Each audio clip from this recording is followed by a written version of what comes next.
Era uma noite fria e silenciosa, e a neblina densa cobria as ruas vazias da pequena cidade de Campos do Jordão. Entre as poucas casas que ainda tinham luzes acesas, uma em particular abrigava um grupo de amigos que se reunia para contar histórias de terror. No entanto, naquela noite, a conversa tomou um rumo diferente. Uma das amigas, Mariana, mencionou algo que ninguém ali jamais ouvira. 7 além. 7? Perguntou Lucas, com um misto de curiosidade e descrença. Mariana sorriu de forma enigmática, antes de responder. Sim, 7 além. É um lugar que existe entre os mundos. Dizem que é uma cidade sombria, onde o tempo e o espaço se distorcem. Um lugar que, uma vez encontrado, nunca mais é esquecido. Intrigados, os amigos pediram para Mariana continuar. Ela então contou que descobriu 7 além em uma rede social, em um grupo secreto onde pessoas compartilham histórias de encontros com essa cidade fantasma. De acordo com os relatos, 7 além não pode ser encontrada no mapa, e só aqueles que estão destinados a entrar lá conseguem ver seus portais. Curiosos, os amigos decidiram fazer uma busca mais aprofundada. Navegaram por sites obscuros e fóruns de discussão, onde mais relatos surgiam. Havia histórias de pessoas que, ao pegar um ônibus ou trem, se viram em uma cidade estranha, com prédios antigos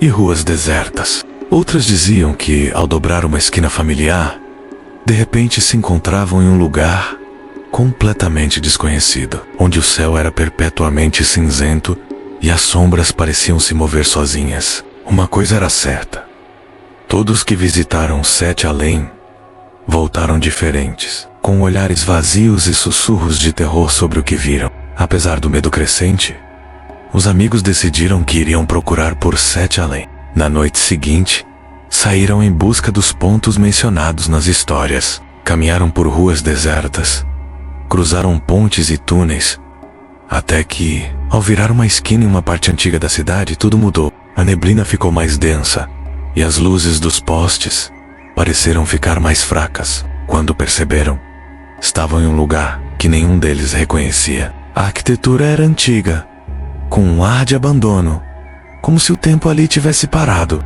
O silêncio era opressor, quebrado apenas pelo som de seus próprios passos. Isso é 7 além, sussurrou Julia, enquanto olhava em volta com os olhos arregalados. Ninguém respondeu.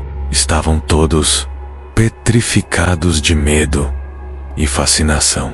Eles começaram a explorar a cidade, mas logo perceberam que algo estava errado. As ruas formavam um labirinto, e por mais que tentassem voltar pelo caminho de onde vieram, sempre acabavam no mesmo ponto, em frente a uma grande igreja com portas de madeira esculpida. O ar estava pesado, como se algo invisível os observasse. De repente, Lucas, que estava mais à frente, parou abruptamente. Ele apontou para algo no chão. Era um velho jornal, amarelado pelo tempo.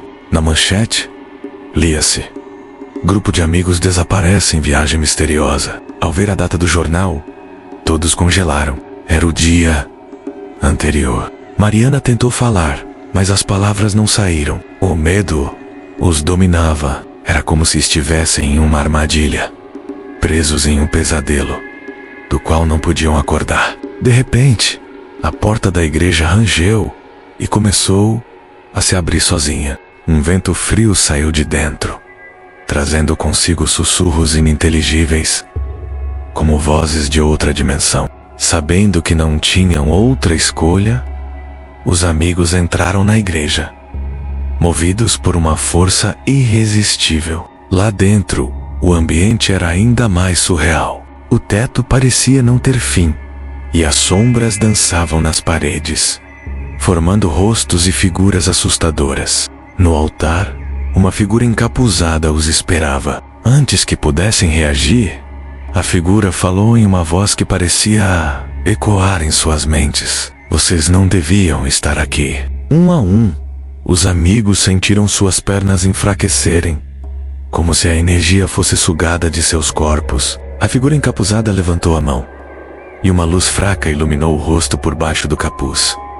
Mas o que viram não era humano. Era um semblante desfigurado, com olhos vazios e uma boca que se contorcia em um sorriso sinistro. Sete Além é um lugar para os perdidos, continuou a figura. Aqueles que desafiam o desconhecido e cruzam o limiar entre mundos. Agora, vocês fazem parte dele. De repente, a porta da igreja se fechou com um estrondo, e os amigos se viram cercados por uma escuridão absoluta. Gritos ecoaram por toda a igreja. Mas não eram só os gritos dos amigos. Eram vozes de outras almas presas naquele lugar, condenadas a vagar por Sete Além para sempre. Quando a escuridão finalmente se dissipou, os amigos se encontraram de volta à rua por onde haviam chegado. Mas algo estava diferente. O ar parecia mais pesado, e o mundo ao redor deles era mais sombrio, como se uma parte de Sete Além tivesse se infiltrado na realidade deles. Nenhum deles falou sobre o que aconteceu naquela noite. As palavras pareciam inúteis, incapazes de descrever o terror que experimentaram, mas sabiam que algo havia mudado. Os dias seguintes trouxeram pesadelos, visões e uma sensação constante de que estavam sendo observados. O medo nunca os abandonou. E assim, cada um dos amigos foi, aos poucos, se afastando do grupo, se isolando em suas próprias paranoias. Mas em suas mentes, Sete Além estava sempre presente. Sabiam que, um dia, as portas se abririam novamente. E quando isso acontecesse, não haveria escapatória, porque Sete Além não é apenas uma lenda. É um lugar que existe nas sombras, esperando por aqueles que ousam explorá-lo. E uma vez que você cruza seu limiar, nunca mais é o mesmo. Afinal, como escapar de um lugar que é parte de você?